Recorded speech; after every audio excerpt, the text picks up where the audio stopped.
Now, David Cameron is promising voters a real choice on Europe. The Prime Minister used interviews today to warn he'd veto closer Eurozone integration unless Britain gets its way on repatriating some powers.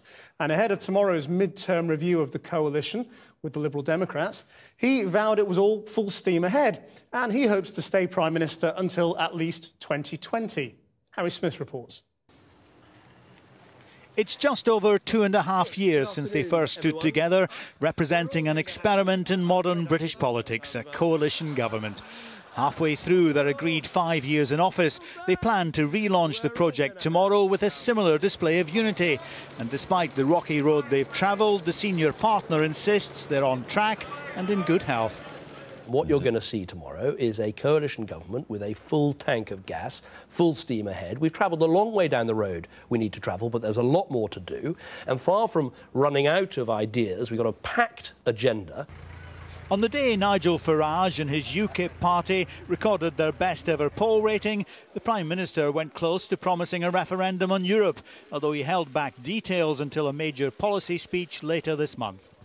People should be in no doubt that the Conservatives will be offering at the next election a real choice and a real way of giving consent to that choice. And that's what we'll be offering. There will be actually a referendum option in front of the British people in 2015. I want to leave something for my speech in the middle of January, but you'll have it all set out very clearly there.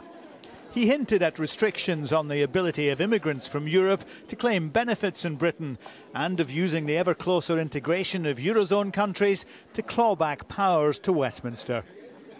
The Prime Minister said there would be no U-turns on policies such as the cut in child benefit for parents earning more than $50,000 a year.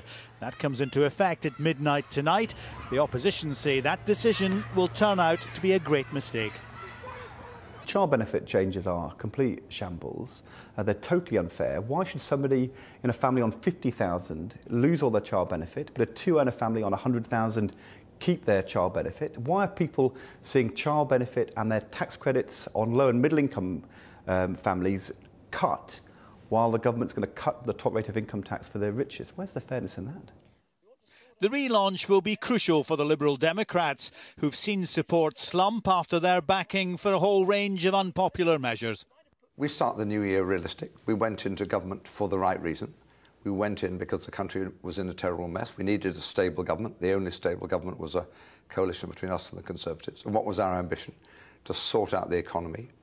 A mid-term review is a tricky manoeuvre for a politician. It offers the chance to inject new vigour and determination into the government. Always a good idea at the start of a new year. But it can also be portrayed by the opposition as yet another relaunch, a sign of a lack of direction.